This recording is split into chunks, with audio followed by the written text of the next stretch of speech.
Всичко е възможно за Тебе. Тая огромна сила, която си ни подарил и чрез Духа и чрез Твоето Слово.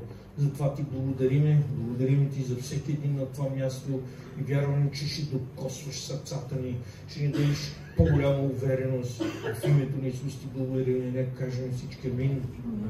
Алелуя. Дай да започна с това. Говорех 4 служби за благодата на Бога. Говори за ключа на християнството, че всичко е по благодат и че никой не заслужава да бъде спасен, но поради Неговата любов, Неговата воля е да спаси народа. Затова даде жертвата вече и всичко е готово. 4 служби мисля, че бяха достатъчни, за да се впуснем в толкова много стихове и за да схванем ядрото на това, което Библията говори. Защо аз влизам на такива места и говоря в тази посока? Защото няма друго Евангелие. Единствено съвършеното Евангелие е Евангелието на завършеното дело на кръста. А това е вече дадената смърт, дадената жертва за всички нас. И ако други религии се уповават на някакви дела и на някакви неща да изпълняват, имат ритуали, нека да ви кажа, че християнството е основано на тази жертва, на това приемане от Бога и ходене в това спасение, ходене в тази жертва, която вече беше завършена. Така че когато говорех тези всички 4 служби, аз ще продължа в почти същата посока заради това, защото има нещо, което е ключово. Всъщност, има ли възможност по пътя, който ходиме, да бъде нашата вяра ударена и да бъдем разколебани, и в момента, когато нашата вяра е разколебана, естествено, като се удари вярата и не падаме от това взаимоотношение, има моменти, когато стигаме до посока на стига толкова, просто ми писна, вече ми дотегна, не мога да се преборя, толкова много неща се случват и като че ли вместо да е добро, то неща се случват още по-лоши. И нека да ви кажа, че това е противника, който дебне да удари нашата вяра.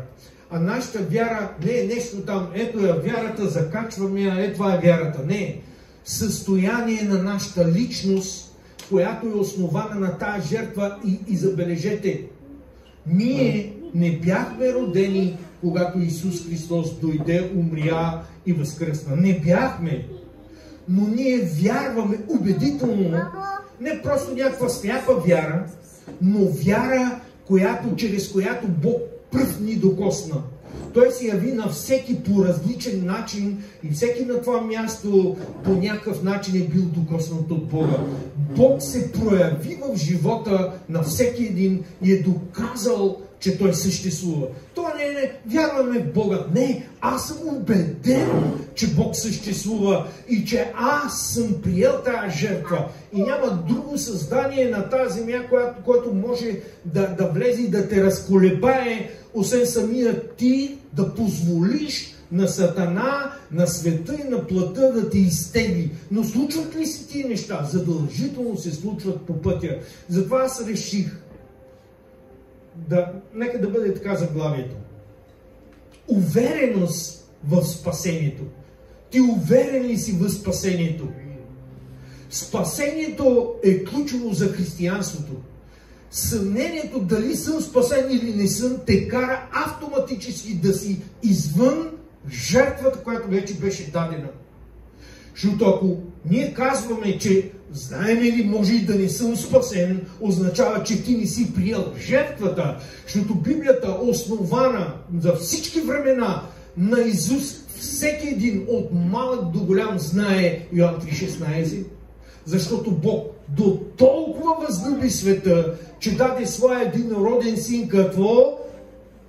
Да не погине ни един, който вярва в Него, но какво? Но да има вечен живот. Чуйте, любовта на Бога вече беше показана към нас, доказана, като даде вече жертвата. Единственото условие, за което ние говорим, е вяра в Неговото дело. И когато ние се усъмниме, че дали сме спасени въобще, едва ли не тази жертва не беше достатъчна. Но много хора ще кажат, както на всяка служба има по един въпросителен, който идва в ума. Аз знам ли дали ще издържа до край? А може би ще се откажа? А може, знам ли? Дайте да цитирам един стих, ти, който стоиш, внимавай да не падне и всички готови. Ще паднеме. Нека ти кажа в момента, когато го помислиш, наистина ще паднеш. Но има нещо. Нашето упование в Бога. Ние ходиме с вяра. И противника е този, който желае да ни нанесе разклащане на нашата вяра. А когато разклати нашата вяра, със сигурност започват негативните неща в нас. Започват. Тя ли ще ми каже? Той ли ще ми каже? Аз си мислех, че тук е това. С други думи, църквата, която е предназначена да слезе Божието присъствие, да променя хора и да има единство и мир, като че ли в църквите вместо това идва отрицателните неща. Неправилно неразбиране, раздразнения, гордост, самочувствия и всички неща, които са в света. И знаете ли откъде започва всичко? В момента, когато ние в Библията казва, че във връзката, в единството в духа и във връзката на мира, ние ще запазим единството в духа. Във връзката с мира. С други думи, когато сме в Бога, чуйте, няма сила, която да ме накара повече от 2 часа аз да съм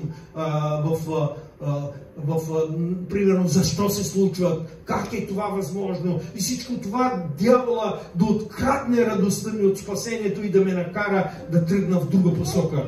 Знаете ли защо? Защото в присъствието на Бога всичко се топи. И знаете ли кои са главните инициатори на разделение, на разцепление, на проблеми, на моето аз? Тези, които нямат общение с Бога. И когато говорим така, идеята на Бога е, ако някой някъде е стъпил в неправилна посока, бързо се покайте, обърнете се към Бога, черпете от Него и ходете с Него. Римляни 5 глава 8-9 стих.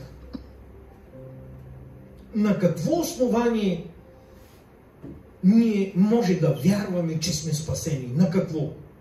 Бог показа своята любов към нас с това, че още докато бяхме грешни, Христос умря за нас. Докато още бяхме в света, Той вече завърши това дело. Сега, когато сме станали праведни чрез смъртта на Христа, оправдани, когато сме вече праведни чрез Христа, то чрез Него със сигурност ще се спасим от Божия гняв. Вие схващате ли ключа на всичко? Ако още когато бяхме в света с нашите грешно естество и още сме си живели нашия живот преди да познаем Бога, Бог вече изпрати Сина си и завърши тази жертва. Колко повече пише така, сега когато сме станали праведни чрез смъртта на Христа, то чрез Него със сигурност, тук този превод е така, то чрез Него със сигурност ще се спасим от Божия гняв. Думата със сигурност, ние сме убедени, че ние сме спасени поради жертвата, която сме приели. И ако ние като грешни естество в света сме се хванали на тази жертва, която беше дадена, ако вече сме приели Христа, значи ние сме спасени. Библията казва, никой не може да грабне някой от ръката ми. Тези, които са негови, няма сила, която да грабне от ръката му всеки, който е повярвал в него. Няма такава сила. Единствено, което може да се случи с някой, е тяхното неверие, благодарение на доста време необщение с Бога, неприемане на Божието Слово, несмирение. Това кара хората да стигнат до крайности и със сигурност си казват, аз не съм спасен. Със сигурност няма да си, понеже ти си излязал от това, което вече Бог е завършил. Нека да ви кажа, да стоиме в спасението означава да стоиме в Него, означава да го търсиме каквото и да се случи. И не чрез нашите много добри дела. Естествено, нека да ви кажа, както винаги има един въпрос, тогава да грешиме. Чуйте ме, така или иначе, няма ни един праведен. И най-съвършеният няма такъв, който да не сгреши. Тогава да грешим ли? Не! Но има разлика от това ти да решиш да си грешиш и да си ходиш в света и просто да се явиш на църква по някой ден или някой път, за да си там очистиш мисълта. И отделно по-различно всичко това е ти да си в Божието присъствие, ти да го търсиш и каквото и да се случи в живота ти, дори да се спънеш в определени неща, има сила в кръвта му, която вече ни е очистила и може да ходим с него. Амин? Алелуя!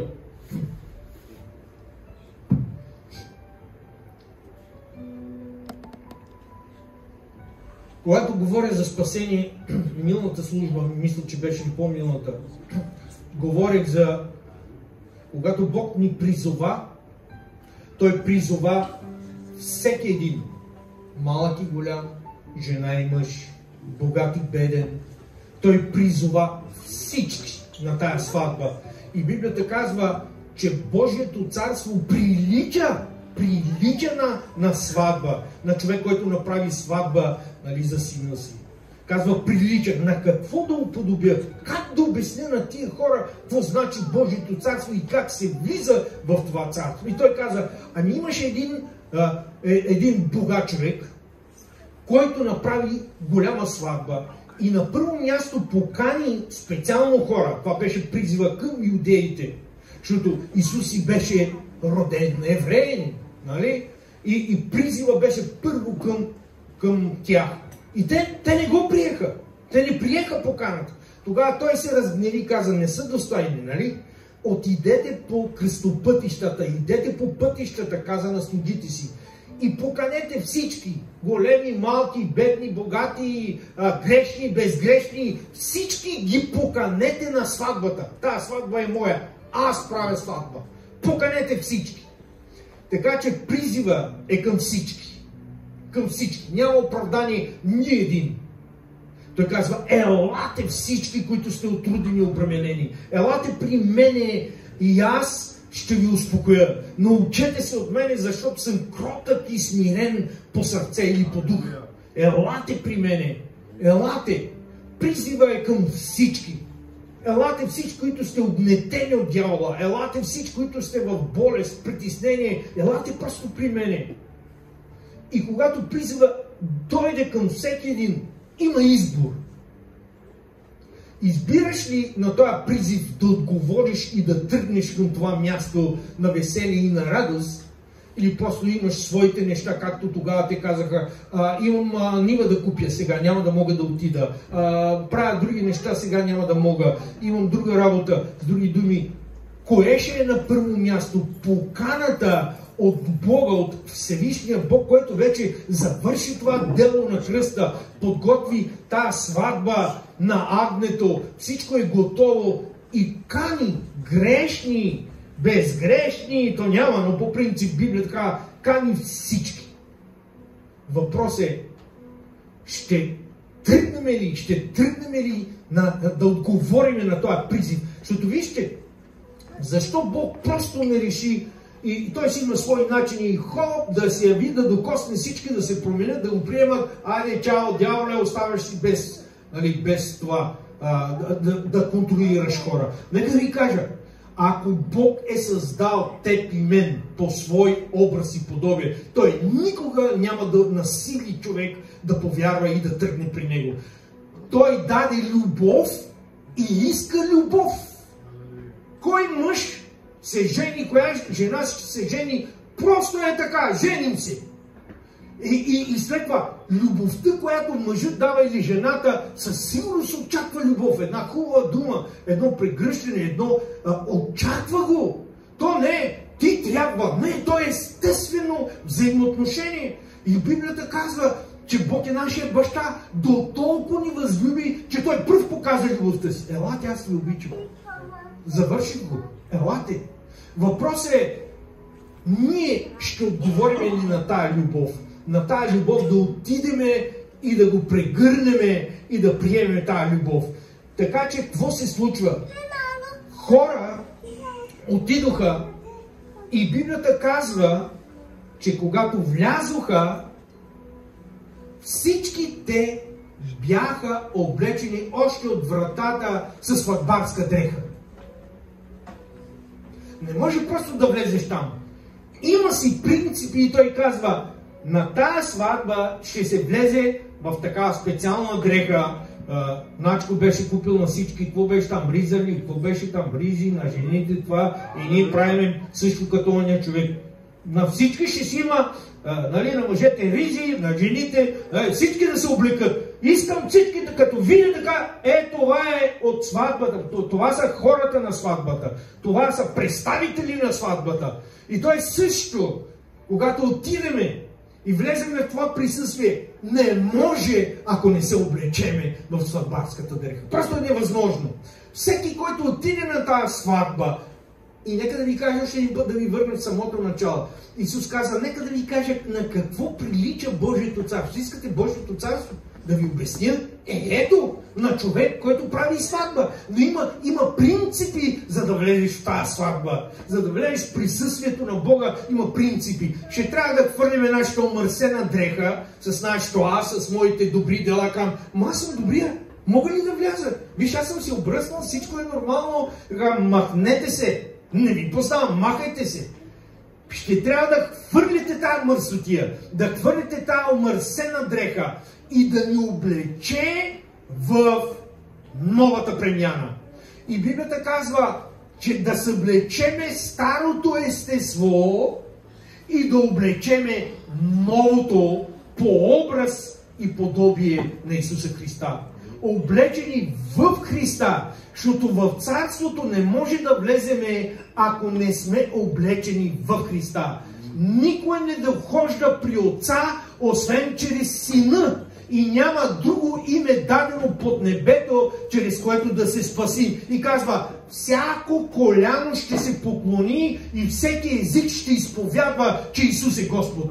И никой не дохожда при Отца, освен чрез Него. Така че ще трябва да бъдем облечени в Него, за да може да имаме този вход. Имаше един човек, който не мина през вратата, защото ако беше минал, със сигурност щяха да го облекат в тази дреха. Явно е минал от друго място и между 1000 души облечени еднакво, един си мислиш, че може да мине просто така. Той се забелязва от километри.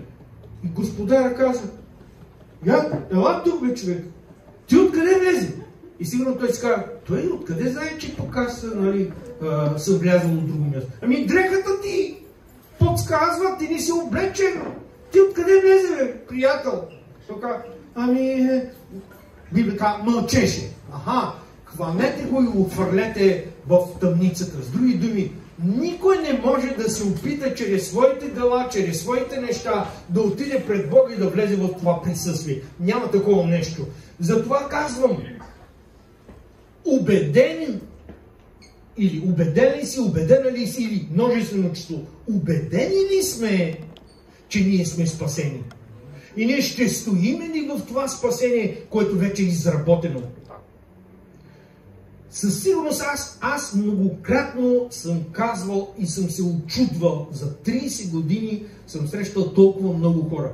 Защо толкова много приемат, когато говорим за благодатта, веднъж ще говорят за закон. Когато говорим, че сме спасени в него, веднъж казват, да, може да грешиш. Автоматично всичко обратно. Толкова ли искат да отидат в ада? Или те са застъпници на Бога, нали? Ама ние може да грешим, ти си светеца ли? Ние... Библията е пълна и основана на тази жертва. И ако някой отхвърли спасението, отхвърля жертвата, не ми говорете. Ама някой може и да падне. Ако искаш, падни. Но това не е учението. Учението е да се предадем и да се облечеме в него. Амин? Амин. Хайде да отдадеме слава Бога. облечени в Него.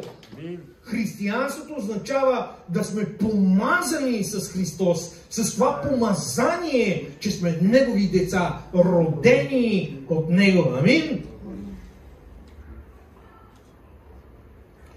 Спасението, си записах, е лично. Имаме проблеми тук.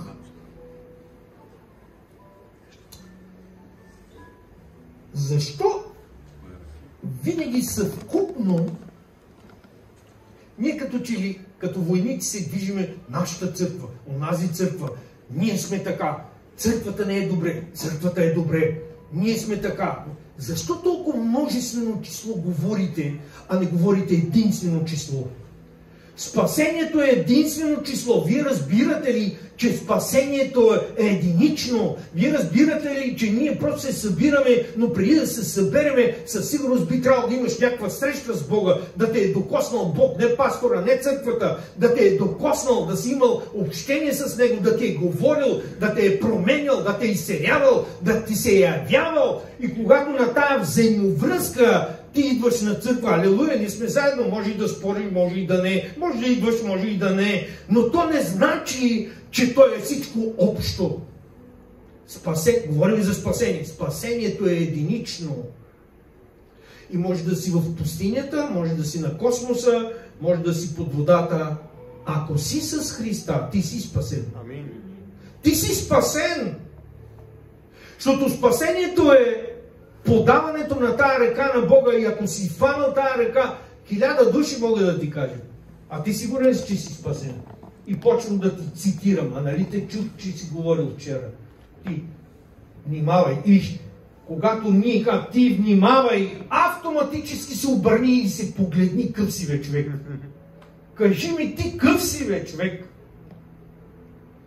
Но любовта на Бога има сила да ни променя. Любовта на Бога е предназначена не да грешиме, а да ни даде сила да устоиме. Защото християнството е общение дух с дух, с Бога. Общение с Бога. И толкова много се очудвам. Със сигурност вярвам, има смели хора, които вярват в тази жертва истински. Има смели хора, които не слагат своята праведност, а се обличат в праведността на Бога, а се обличат в дреката на спасението. И ако се спънат, те има пред кой да се обърнат да кажат: татко, признавам греха си, моля те, привдигни ме, любовта ти да бъде върху мене. И 1000 души ще те застрелят, защото не си праведен, защото ти си, защото... Но ти трябва да си убеден в себе си, че ти търсиш Бога в най-съкровенното ти място в сърцето. Там, където са твоите деца, женати, там, където е най-скъпото ти вътре в теб, когато спиш, ставаш и мислиш за дома ти, за любовта към децата ти, там е съкровеното място, в което седи, би трябвало да е Исус Христос. И през каквото и да минеш, вярвам, че седиш някой ден с жената или с мъжът и идва момент, когато нали, си разсърден, арестиран, но идва много момент, когато седите и даже и децата ги няма и си казват: добре, какво правим? Стигнали сме до тук, имаме този проблем, как ще го направим? Дайте, и един окуражава другия, друг предлагате различни неща. И това е взаимоотношение, което се гради на първо място в тая любов, която ви свързва, и след това взаимната отговорност за вашето семейство. Нека ви кажа, същото важи за теб и отношението ти с Бога, защото това взаимоотношение ще роди твоето бъдеще. И когато имаш проблеми, няма нужда толкова да ми говориш, че нали, на мене, но пред твоя Бог. Татко, ти виждаш ли аз докъде съм стигнал? Какво правя сега? Моля ти, говори ми, дай ми мъдрост, дай ми откровение. Може би ден-два да не ти говори, може веднага да ти говори. И знаете ли, как говори Бог? Различно е. Не говори еднотипно, ако на мен ми говори по определен, не значи, че на тебе не ти говори, защото не говори по начина, на който аз знам. И Бог е суверенен, означава той си, каквото иска, това може да си направи и по начина, на който иска, може да ти говори. Но днес аз съм тук да ти кажа, Спасението е лично и не позволявай някой да бръкне в твоето взаимоотношение с Бога. Дори да си се спънал, ти си имаш връзка с този, който те е спасил. А ние като брати и сестри би трябвало Библия да се окуражаваме, да си помагаме, да се молиме, а не да се стреляме. Нали? Така че увереност в твоето спасение. О, колко е прекрасно да видя сериозни хора и така трябва. Защото е сериозно наистина. Действието, което ние правиме като идване на църква, като търсене на Бога по различни начини, нека да ви кажа, има резултат. То задължително ражда резултат в живота ни. И ако няма резултат в живота ни, като жажда към Бога, аз ви прочетох Авакум и толкова четох тия стихове и така ми е на сърцето. Той човек, това му беше професията. Говедар, между другото. Авакум. Говедар. И това му беше живота. Това е живота. Има стока, има малко маслини. Това живее. Той казва, маслини да няма. Ако ще говеда да няма. Ако ще... Нищо да няма. Нищо. Пак ще го хваля. Откъде тази вяра, бе, човек? Това означава, че ти си имал непрекъснато общение и когато си имал, и когато си нямал. И когато си имал, и когато си нямал, ти си държал връзка с Бога. И когато се случи Сатана да те ограби и да си на нула, ти знаеш, никога няма да се откажа. Аз съм с него, той е с мене. Той е, който ми дава сила, неговата милост е върху мене и той ще ме издигне като орел над височините и ще имам това велико общение. Защото той оцени, че говедата са си говеда, естествено на земята трябва да яде, но има нещо по-велико от земята и от яденето и това е неговата душа, която вече е имала връзка с Бога. Разбирате ли за какво християнство говориме? Говориме за това взаимоотношение с Бога. Искам да ви науча. Търсете Бога непрекъснато. Дори да нямате отговор, дори неща да се случат, бъдете тънки да усетите кога Бог ви говори по какъв начин. Защото Бог, когато говори, Той говори убедително. Може да ти говори чрез човек, чрез сън, чрез слово, откровение. Може да по различни начини, но ти ще си убеден, че Той ти говори. Когато го търсиш както трябва и когато имаш и когато нямаш. Алелуя! Искам да чета Псалом 23. Алелуя! Ето го Давид. Давид, който премина през толкова много трудности. Давид, който беше гонен, Саул го гонеше да го убие. И Библията казва, че той се криеше по пещерите и беше гонен. След това, преди, ние знаем историята, нали, че имаше бой с Голиат, не знаем всичко това, но историята е преди да бъде цар, беше гонен, беше живота му беше на косъм, но Бог го опази.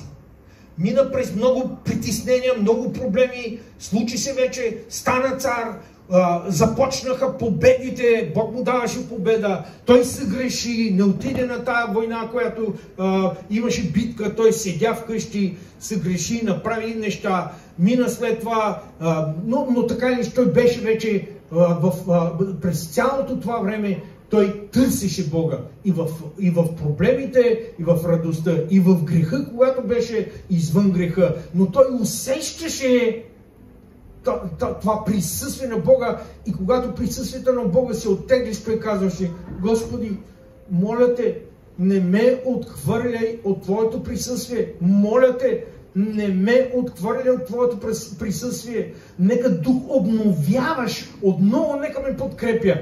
Той стигна до това място, когато Божия дух просто се оттегли, когато той извърши неправилни неща и ето, той знае. Той не иска позицията си, не иска царю, и прости ми, а той казва: аз осъзнавам какво губя. Не губя корона и пари и власт. Аз губя присъствието. Вие разбирате ли какво искам аз днес чрез Божието Слово да ви кажа? Какво значи да имаш присъствието на Бога? Той имаше непрекъснато общение с Бога и той усети как присъствието си отиде. Казва, моля те, обнови, дай ми отново, нека слезе отново духът ти. Моля те, пред тебе се греших, само пред тебе. А той се греши пред цялото царство, всички ги знаят. Но той знаеше кой е главният, който може да му даде живот и да отнеме живот. Бога. Така, пред тебе се греших, само пред тебе. Затова те моля, обновявай духът в мен. Моля те, не отнеме духът си.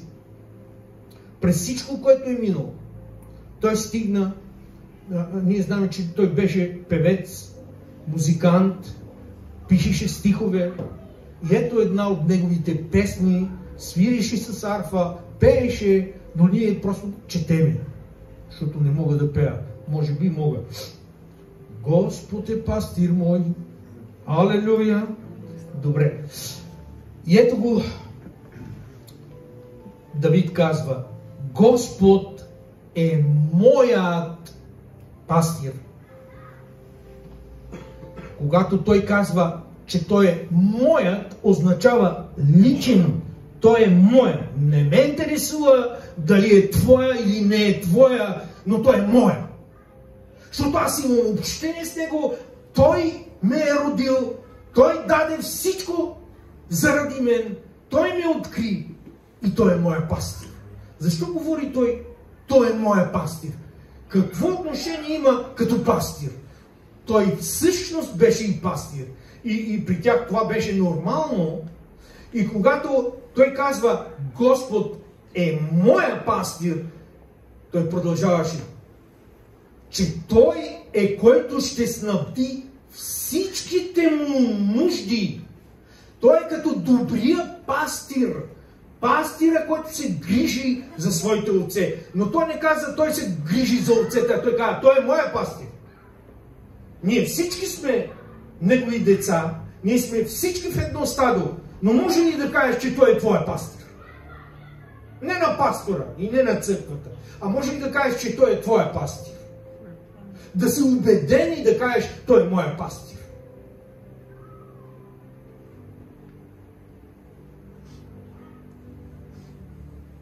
Той имаше увереност. Той говореше с вяра. Убеден, че той е неговия пастир.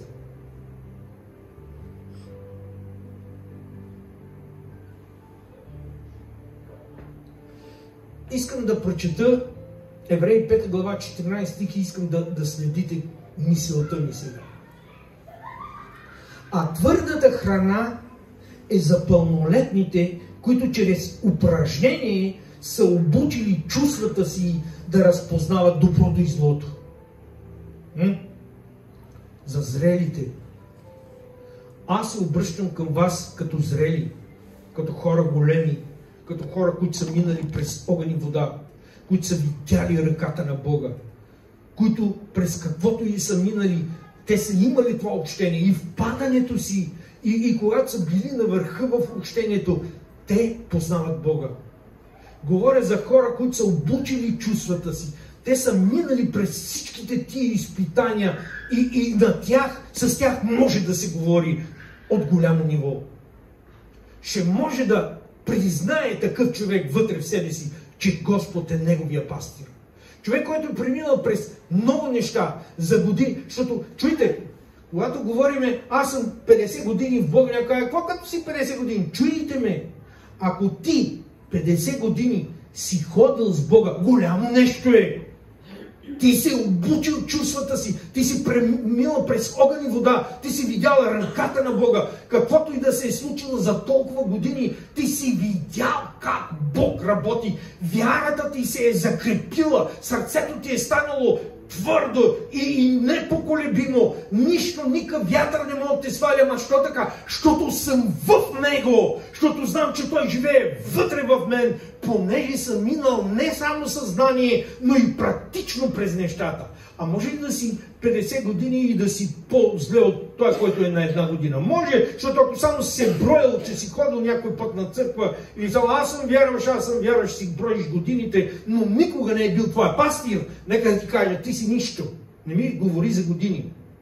Но някой, който е година и 2 и 3, но ходи с Бога, но общува, но е отговорен пред Бога, със сигурност има какво да каже и как да окуражи други вярващи. Със сигурност никога не взимайте, нали, на някои думите. Какво като си 20 години, ти да не си, аз не мога, само ти ли имаш духа, аз съм чул много такива неща, аз имам духа. Чуйте ме? Със сигурност всеки, който е новороден, има духа на Бога. Всеки. Още от първия ден. Днеска си повярвал, новороден си, духа е върху тебе. Амин? Но има нещо. Да ходиш с духа. Да ходиш с Бога. През каквото и да минеш, да видиш ръката му. Даже в много случаи той се оттегли и си казва, дай да те видя сега. Аре сега. Айде. И когато минаваме през определено, Господи, нима не виждаш, защо спиш? Виж, вълните влизат от живота ми и умирам. Спиш? Той казва, още малко ще го оставя. Нека извика още 2-3 пъти там. Нека го намокри малко водата. Айде, нека го намокри. Ето, и светкавици, и дъжда вали, и лодката, ще се обърнем, умираме. Нали съм повярвал, какво става сега? Нали съм вярваш? Защо не е това? Защо? И той казва, стига маловереца, бе. С тебе съм. Става пред тебе и казва, спри, отихни, спира бурята, спира в живота ти проблемите. И нека да каже нещо, което е присъщо на човек. И след 5 дена, когато пак има буря, ти забравяш как той е спрял бурята в живота ти. Забравяш! Джизус. Заглавие. Уверен или увереност, че си спасен. Ти имаш ли увереност, че си спасен? Или просто си, знам ли, Бог знае. Бог знае. Той вече го е направил. Той е казал, той, който вярва в мене, няма да умре. Даже и да умре ще живее, защото е повярвал. Той вече го е казал. А знам ли, като не знаеш, чао! Ще те догоня да те върна всъщност, защото не мислиш ще да ти кажа чао. Както и да. Така. Няма да остана в нужда.